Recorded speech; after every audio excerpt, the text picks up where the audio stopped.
여러분 안녕하십니까? 코스피가 올해 마지막 거래일에서 역대 최고점 경신을 시도하고 있습니다. 삼성전자는 사흘째 오르면서 어제 넘기지 못했던 12만 원 선을 돌파했습니다. 금융시장 상황 짚어보겠습니다. 김종윤 기자. 네, 김정윤입니다. 네, 오전 중에 코스피 장세가 아슬아슬합니다. 네, 그렇습니다. 코스피는 4,193으로 하락 출발한 직후 바로 4,200선을 회복했지만 현재는 4,210선에서 소폭 하락하고 있습니다. 코스닥은 928로 출발한 이후 낙폭을 키우면서 920선 초반까지 밀리고 있습니다. 외국인과 기관이 각각 1,400억 원과 2,800억 원 이상 순매도 중이지만 개인이 4,300억 원 넘게 순매수하며 지수를 떠받치고 있습니다. 국내 반도체 대장주 삼성전자는 12만 1,200원, SK하이닉스는 65만 9천 원, 나란히 장중 최고가를 경신하며 강세를 보이고 있습니다.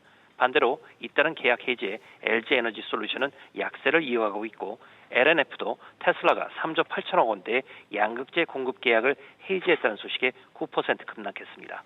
하나 에어로스페이스는 폴란드와 5조 6천억 원대 천무 미사일 공급 계약에도 보합세이지만 JP모건 헬스케어 컨퍼런스 기대감에 의료기기 관련주는 들썩였습니다.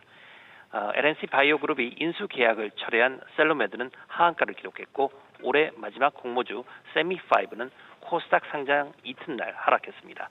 달러원 환율은 어제보다 3.7원 오른 1433.5원에 개장한 이후 소폭 떨어졌다 1430원 중반에서 거래되고 있습니다. 네, 간밤에 뉴욕 증시는 하락 마감했죠. 네, 새해를 앞두고 투자자들이 차익 실현에 나서면서 다우와 나스닥 지수는 0.5%가량 하락했고 S&P 500 지수도 0.35% 밀렸습니다. 기술주들의 매도세가 집중됐는데요. 엔비디아와 브로드컴 등 AI 반도체들은 1% 가까이 하락했습니다. 반면 AI 인프라 설비에 투자하는 디지털 브릿지는 소프트뱅크의 인수 발표에 9% 넘게 급등했습니다. 전기차 시장에 대한 우려가 여전한 테슬라는 3% 넘게 급락했습니다. SBS 비즈 김정윤입니다. 투자 관련 소식 조금 더 보겠습니다. 기관들한테 그렇게 인기가 많다는 우리나라 국채를 개인도 살 수 있게 해달라는 요구에 따라 지난해부터 실제 판매가 시작됐죠. 그런데 출시 이후에는 만기가 너무 길다는 아쉬움이 이어졌고 이에 따라 최근 점점 만기가 짧은 상품들이 추가되는 모습입니다. 개인 투자용 국채의 변화 취재기자 연결해 보겠습니다. 신다미 기자. 네, 신다입니다. 네, 내년에는 3년물이 출시된다면서요? 네, 기획재정부는 내년 4월부터 3년물의 발행을 개시하겠다고 밝혔습니다. 다만 가상금리는 비슷한 금융상품의 금리를 초과하지 않도록 산정하고 분리과세 혜택은 적용하지 않겠다는 구상인데요. 이에 더해 3년물의 상품 구조를 매년 정기적으로 이자를 받을 수 있는 이표채 방식으로 바꾸기로 했습니다. 이에 따라 이자의 한정에 중도 인출도 허용되는데요. 다만 3년 만기까지 보유할 경우 다른 국채 상품들과 같이 표면금리와 가상금리를 합산한 이율에 따른 복리이자 지급 혜택을 받을 수 있습니다. 기재부는 만기 5년 이상 상품들도 이표채 전환을 추진하기로 했습니다. 그렇군요. 국채 발행 규모는 어떻게 됩니까? 네, 내년에는 올해보다 8천억 원가량 많은 2조 원 규모로 확대한다는 계획인데요. 올해 발행된 개인 투자용 국채는 모두 1조 2,056억 원으로 1년 전보다 5천억 원 늘어났지만 연간 발행 계획보다는 1천억 원 미달됐습니다. 5년물의 발행 판매 실적은 양호하지만 10년물과 20년물의 성향 미달이 지속됐기 때문인데요. 기재부는 내년에는 만기가 길수록 가상금리를 확대 적용하고 장기물에 대한 투자 요인을 높이는 등 제도 개선을 추진한다는 계획입니다. 개인 투자용 국채 10년물과 20년물에 대해서는 가상금리를 대폭 확대해 기존 0.5에서 0.7%포인트에서 1%포인트 이상으로 상향하고 내년 하반기부터는 DC형과 IRP 계좌를 통한 퇴직연금 투자도 허용하기로 했습니다. 이에 따라 만약 투자자가 45세 IRP 계좌에서 개인 투자용 국채 10년물을 600만 원을 매입할 경우 매입 연도에 약 99만 원 세액공제를 받을 수 있는데요. 이표채 전환 후에는 46에서 55세까지 매년 표면이자 17만 원이 발생되고 55세 만기일에는 원금과 추가이자를 합해 세후 약 667만 원을 받을 수 있습니다. SBS 비즈 신다입니다. 국회가 쿠팡의 개인정보 유출과 불공정 거래, 노동환경 실태 문제를 다루는 청문회가 오늘부터 이틀간 열립니다. 김범석 의장은 이번에도 참석하지 않은 가운데 소비자 보상안에 대한 논란도 커지고 있습니다. 최나리 기자. 네, 채널입니다. 네, 청문회가 열리고 있죠. 네, 이례적으로 정무위원회와 국토교통위원회 등 6개 상임위원회가 참여하는 연석회의가 조금 전 10시부터 진행되고 있습니다. 김범석 쿠팡 INC 이사회 의장과 동생 김유석 쿠팡 부사장, 강한승 전 쿠팡 대표 등 핵심 증인은 이번에도 모습을 드러내지 않았고 해롤드 로저스 임시 대표와 박대준 전 대표 등이 참석했습니다. 청문위원들은 핵심 증인 불출석과 무성의한 자료 제출을 강하게 비판했는데요. 특히 김범석 의장을 고발하고 쿠팡에 대한 국정조사를 강하게 요청하고 있습니다. 그리고 쿠팡이 내놓은 5만 원짜리 보상안도 논란이죠. 네, 최민희 과방위원장이 보상책을 판촉 행사라고 일갈한 데 이어 김현정 더불어민주당 의원도 전적으로 동의한다며 국회와 국민을 동시에 우롱하는 행태라고 비판했습니다. 쿠팡은 정문회를 앞두고 김 의장의 사과문과 함께 1조 원대 보상안을 발표했는데요. 사용 빈도가 높은 쿠팡과 쿠팡 이츠에서 사용할 수 있는 금액은 10,000원에 그치고 나머지는 이용하기 어려워 사실상 마케팅 비용이라는 지적이 나오고 있습니다. 자체 조사에 대한 공방도 벌어지고 있습니다. 쿠팡은 지난 25일 정보 유출 계정이 3,000개에 불과하고 해당 정보는 제3자에 유출된 사실은 없다고 발표했습니다. 또 미국 증권거래위원회에도 관련 내용을 공시했는데 한국 정부가 확인되지 않은 내용이라며 부인한 내용은 담기지 않아 논란이 확대될 전망입니다.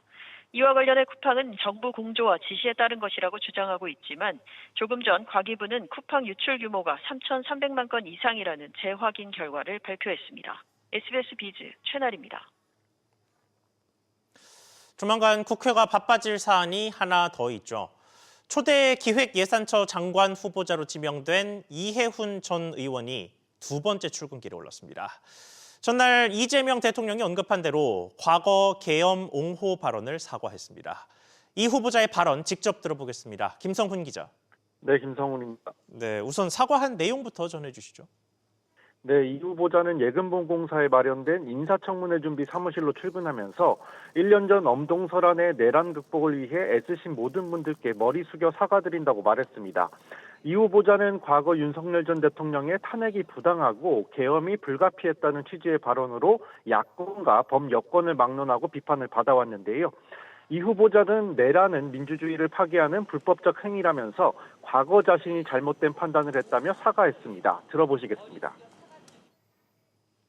방파성에 매몰되어 사안의 본질과 국가 공동체가 처한 위기의 실체를 놓쳤음을 오늘 솔직하게 고백합니다.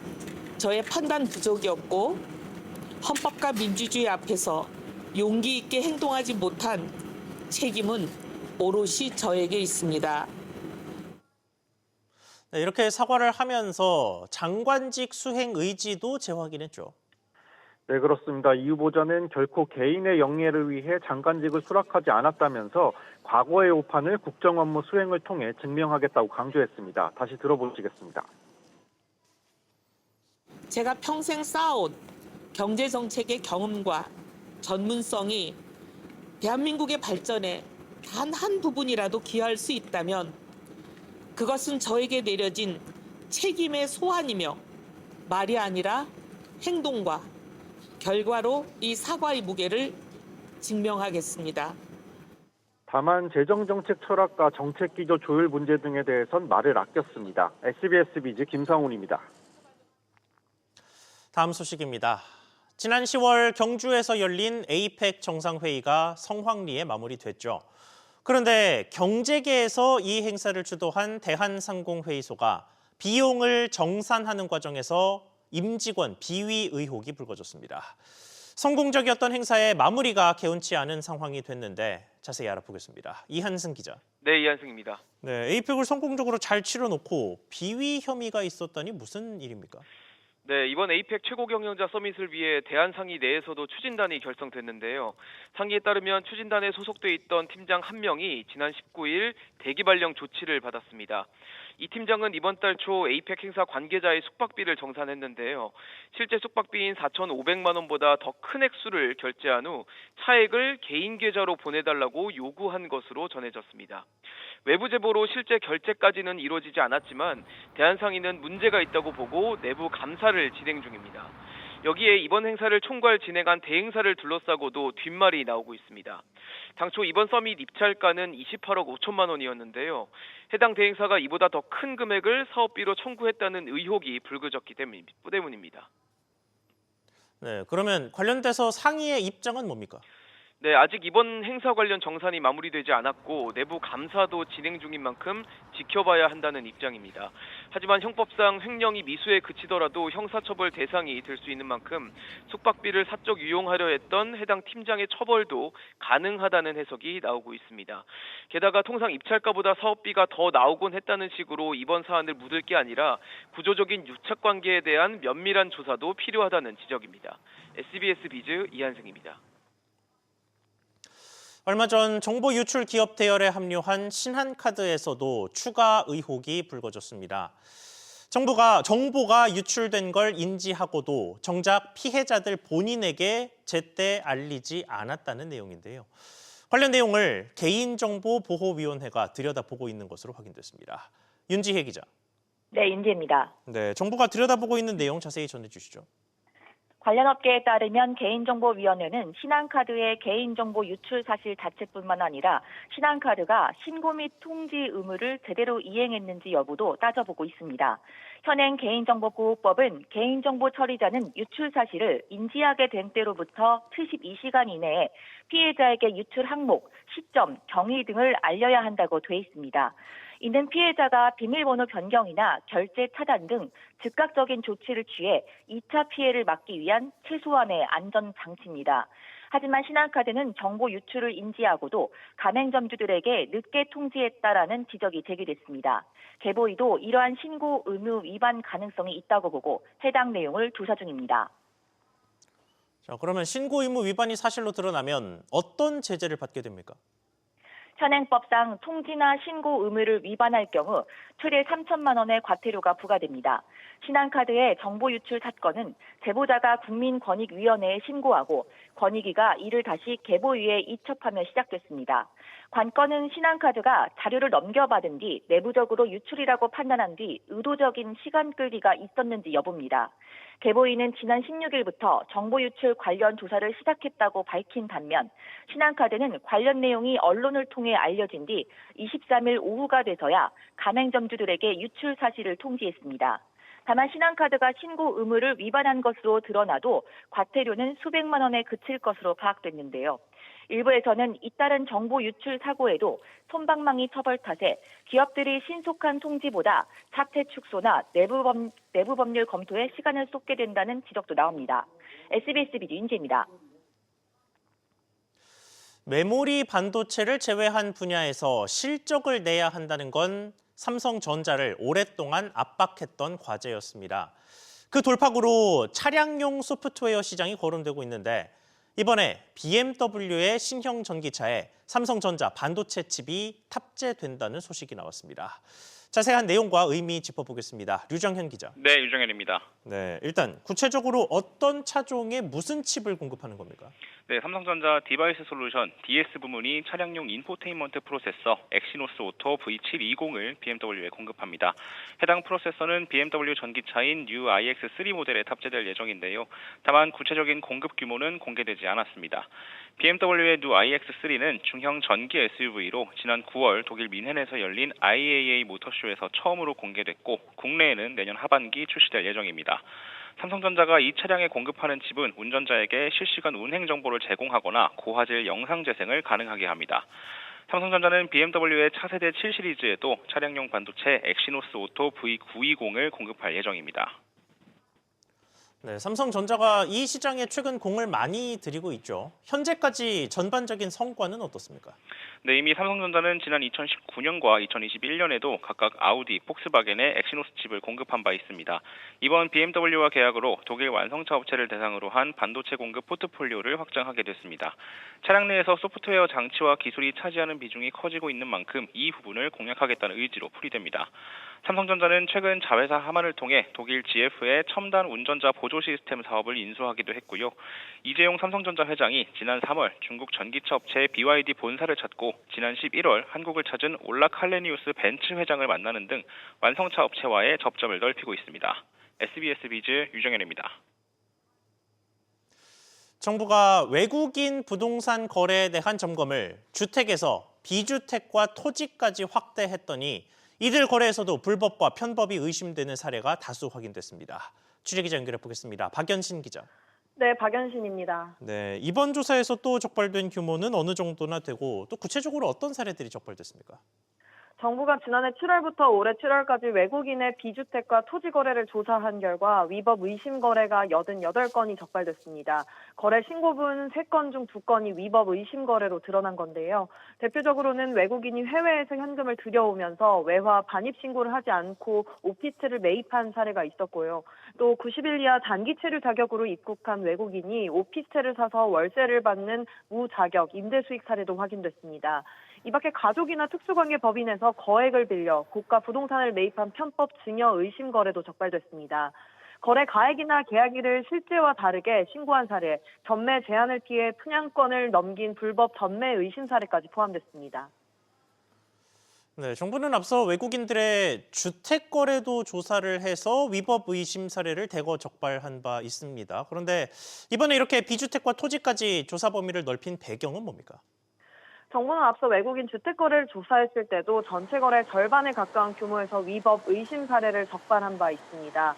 이번에 비주택과 토지로 조사 범위를 넓혀보니 거짓 신고나 편법 증여, 해외 자금 불법 반입 같은 수법이 그대로 반복된 겁니다. 특히 오피스텔과 토지는 아파트보다 실거주 의무나 거래 규제가 상대적으로 느슨한 구조여서 이상 거래가 발생한 원인 중 하나로 작용한 것으로 보이는데요. 이에 따라 정부는 주택과 비주택을 구분하지 않고 외국인 부동산 거래 전반을 상시 관리하겠다는 방침입니다. SBS 비즈 박연신입니다. 정부가 과징금을 대폭 높여 경제 형벌을 강화하기로 했습니다.